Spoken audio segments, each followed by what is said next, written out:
एक रामपुर गांव में राजेश नाम का बर्गर बेचने वाला रह रहा था। उसके बर्गर बहुत स्वादिष्ट थे और वह सबसे सस्ते बर्गर बेचता था, इसलिए आसपास के गांव में भी उसके बर्गर मशहूर थे और आसपास के सभी गांव वाले लोग उससे ही बर्गर खरीदते थे और खाते थे।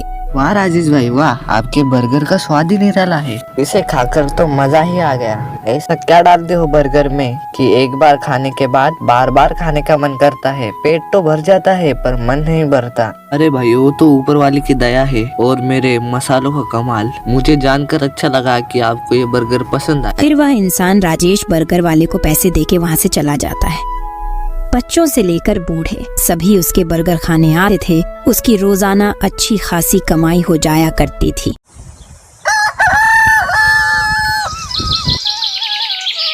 मुझे 10 बर्गर पार्सल कर दो। ठीक है भाई, अभी कर देता हूँ, पर इतने बर्गर क्यों लेके जा रहे हो? यह सुनकर वह आदमी बोला, अरे भाई अब क्या बताओ। मैंने बीबी को कहा आज बारिश में मुझे गर्मा गर्म पकोड़े खाने का मन कर रहा है, तो मुझे गर्मा गर्म पकोड़े तल दो। तो बीबी ने मुझसे कहा नहीं, बिल्कुल नहीं, आपको तो कुछ भी खाने का मन करता है। मेरा आज छुट्टी का दिन है और मैं आज पूरा दिन आराम करने वाली हूँ, तो आज मैं कुछ नहीं बनाने वाली। आप राजेश भैया की दुकान से पार्सल बर्गर ही लेके आइए। आप क्या करे भाई, बीबी की बात तो माननी ही पड़ती है ना। आपके गर्मा गर्म 10 बर्गर। पैसे लेकर उस आदमी को राजेश ने बर्गर दे दिए। उस ग्राहक को बर्गर देने के बाद राजेश ने बर्गर के पाव की तरफ देखा तो आज उसने कम पाव लाए थे। लगता है आज कुछ पाव घर पे ही रह गए। एक आदमी राजेश बर्गर वाले के यहाँ आकर कुछ सोचने लगता है। थोड़ी देर बाद एक मोटा और अमीर आदमी राजेश बर्गर वाले के यहाँ आता है और पूछता है कि राजेश कितने बर्गर है अभी तेरे पास? सेठ जी अभी तो मेरे पास 20 बर्गर बचे हुए हैं। आपको कितने बर्गर चाहिए? तो तू मुझे 20 बर्गर पार्सल कर दे। तभी वह आदमी ये सुनकर बोला, अरे भाई मुझे भी बर्गर चाहिए। अच्छा तो फिर आप इतनी देर से क्या सोच रहे थे?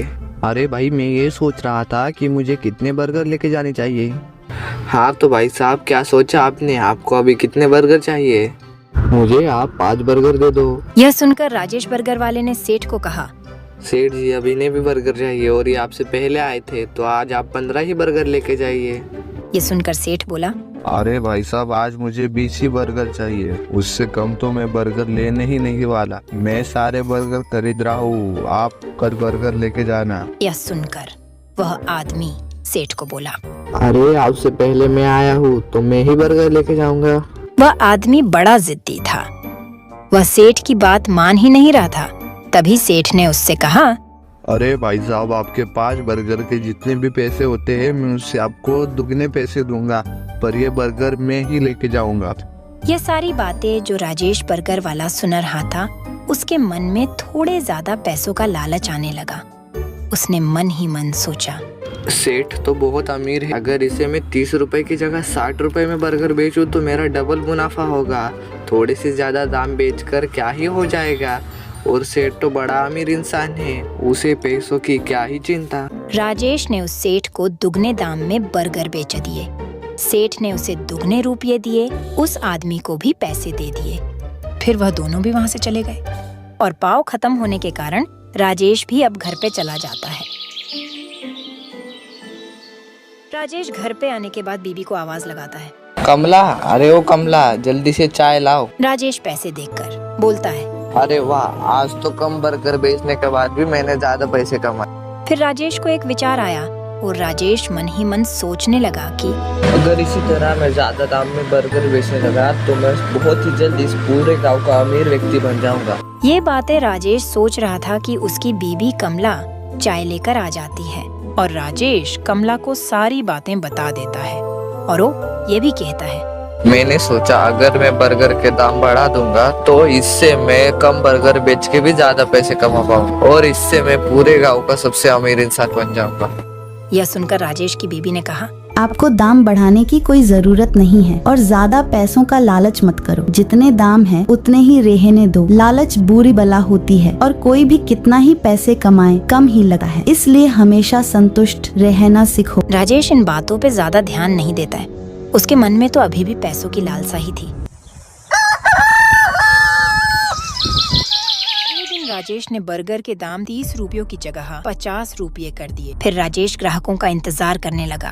कुछ समय बाद एक ग्राहक आया और 30 की जगह 50 रुपए का बोर्ड देखकर राजेश को बोला, अरे राजेश, अचानक से रेट कैसे बढ़ा दिए तूने इतने? अरे सरपंच जी, अब क्या बताऊँ, बर्गर बनाने की चीजें ही महंगी हो गई है और अब मुझे बर्गर बनाने में ज्यादा मुनाफा भी नहीं होता। इस महंगाई की वजह से मैंने अपने दाम बढ़ा दिए। यह सुनकर सरपंच को भी लगा कि महंगाई की वजह से दाम बढ़ गए होंगे, तो सरपंच जी ने 50 रुपयों में बर्गर ले लिया। राजेश ने ग्राहकों को बोल बच्चन करके कूच भी बोलकर राजेश ने सारे ग्राहकों को 50 रुपए में सारे बर्गर बेच दिए। राजेश की बहुत सारे पैसे कमा लेता है।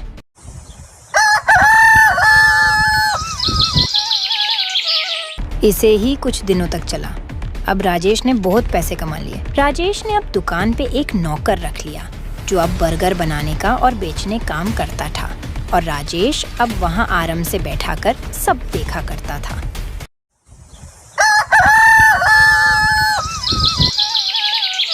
ऐसे ही कुछ दिन तक चलता रहा। फिर राजेश ने एक दिन सोचा, मुझे तो नौकर को भी पैसे देने पड़ते हैं, इससे तो मैं कम ही पैसे कमा रहा हूँ। राजेश को अभी भी संतुष्टि नहीं मिली। उसे तो ज्यादा पैसों का लालच हो गया था। तो फिर राजेश को एक खुराफाती आइडिया आई। राजेश बाजार जाकर सबसे सस्ते बटाटे जो खराब भी होते हैं वो खरीद कर लाता है।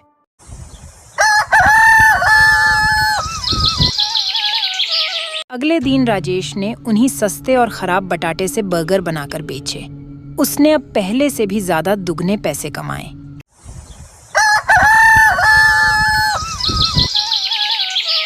और कुछ दिनों बाद गांव के बहुत लोगों के पेट में दर्द होने लगा। सब लोग हॉस्पिटल में चले गए। डॉक्टर भी हैरान हो गए क्योंकि सबको फूड पॉइजन हुआ था। और सबसे पूछा, तुमने पेट दर्द से पहले क्या खाया था? तो सबका जवाब एक ही था, हमने राजेश के यहाँ से बर्गर खाए थे। यह सुनकर सारे गांव वाले राजेश को मारने के लिए गुस्से में गांव के लोग निकल पड़े। उसकी सभी गांव वालों ने जमकर पिटाई की। उसके बाद से राजेश से गांव वालों ने बर्गर लेना बंद कर दिया और राजेश के ऊपर से सबका भरोसा खत्म हो गया। राजेश के ज्यादा पैसों के लालच के कारण उसका अच्छा खासा व्यापार बंद हो गया। इसीलिए बड़े बुजुर्ग कहते हैं, लालच बुरी बला है,